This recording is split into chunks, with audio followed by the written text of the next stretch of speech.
welcome to another update with Make-A-Wish Alaska and Washington. I'm Michelle, the social media coordinator for our chapter, and today we're going to talk about something that is so important. We literally cannot grant wishes without it, or should I say them. We're talking about wish granting volunteers, and who better to give us the inside scoop than the entire volunteer team. So today I have with me the volunteer manager, Julie, the volunteer coordinator, Shelby, and volunteer intern, Sally. Welcome everyone, and thanks for joining me. Thank you. Julie, I'll start with you. Can you tell everyone in brief what your role is and how long you've been with our chapter? Yeah, sure. Thank you, Michelle. I work in collaboration with this team to basically manage all the volunteers in Alaska and Washington. That's wish granting volunteers, as well as some other volunteer roles that we'll touch upon later. And how long have you been with our chapter? I've been here over 11 years. That's amazing. And actually, before we move on to Shelby, I do want to talk to you, Julie, with all of your years of experience. What can you share with us about one of the greatest misconceptions there is about volunteering? Or maybe there's more than one.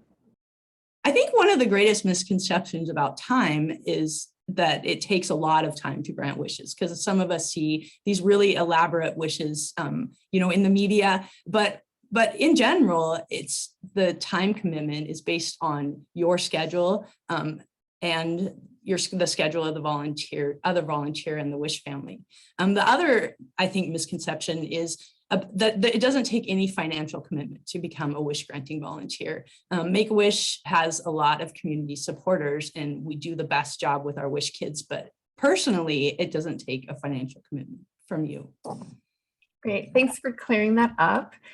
Shelby, I know that you have a couple of roles now with our chapter. Can you tell us what your new title is and then what your responsibilities are as it applies to the volunteer team?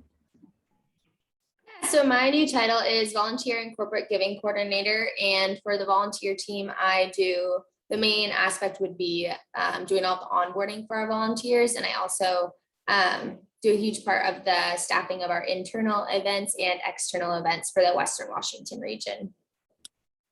Thank you. And Sally, that leaves us with you.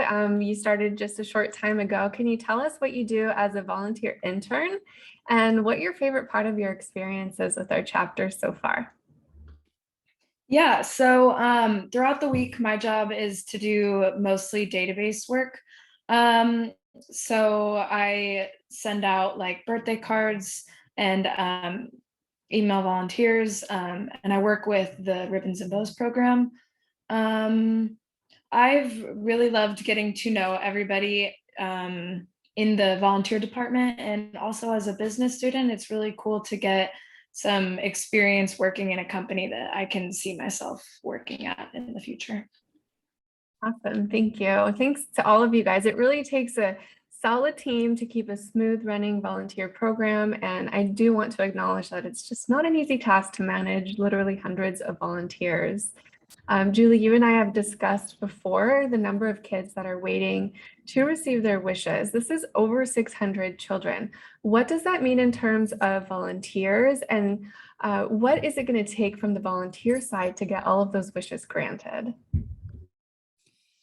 Yeah, we call it our pipeline. It's how many kids have qualified for a wish, but we haven't been able to grant that. And it went up tremendously over COVID, because at this time we're not able to send very many wish kids on trips. And usually in regular years, pre-COVID, it is 85% of our kids wish to travel somewhere. So some of those kids have changed their wishes and have found joy in another kind of wish that we can grant while travel isn't happening. But there are a lot of kids who that's their heartfelt wish, is to travel somewhere with their family and have that kind of experience.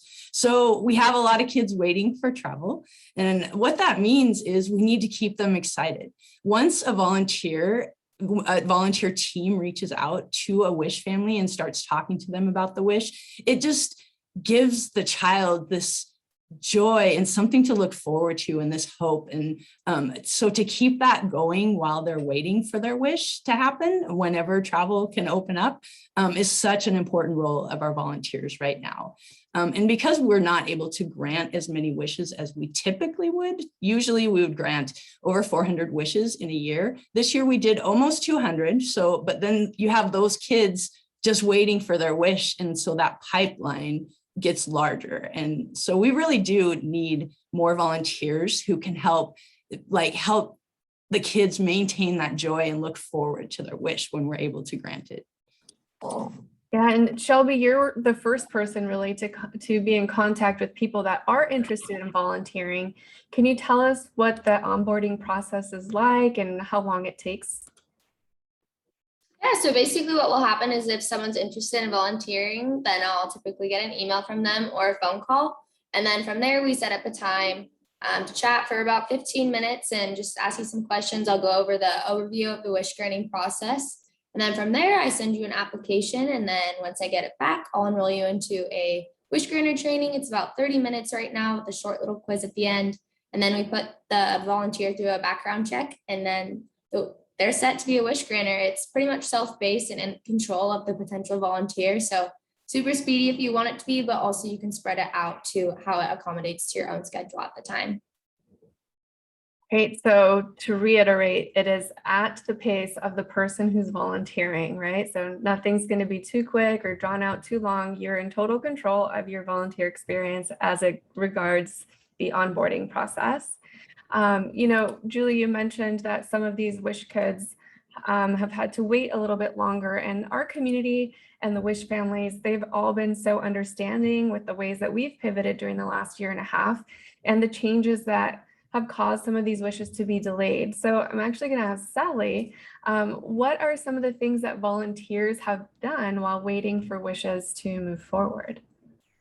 Yeah, so volunteers have a really special responsibility of making sure that the excitement of anticipating a wish stays vibrant for Wish kids and their families.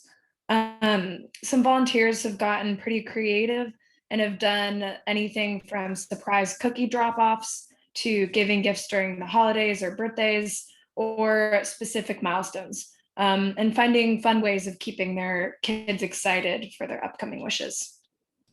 Yeah, I should also mention that we have a volunteer Facebook group for all the people that are wish granting volunteers. And that's how I learned of some of the awesome things that the volunteers have been doing. And, they're great at supporting each other as well. When, say, I have a wish kid who wants to do this. Does anyone have any ideas? And just the volunteer community in itself is very supportive of each other.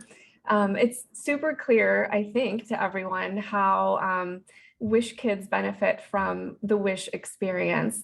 How would either of you guys describe the benefit or impact of wish granting on volunteers and the communities who get involved? We'll start with Julie. I just think when a wish is either in process or in the journey of granting a wish, it creates so much joy and hope for the child and the family. And the volunteers, supporters, medical professionals, everyone involved in the wish, including the whole community, gets that joy and hope also. I think that anyone who's watching this, you could also bring that kind of happiness and hope and joy to a wish child. That's right. You can give hope and joy to a child who needs a wish in your community today. I agree. And I hope that this has inspired many of you out there to want to bring this joy and to become a wish granting volunteer. Before we leave, Shelby, can you tell everyone how to get started?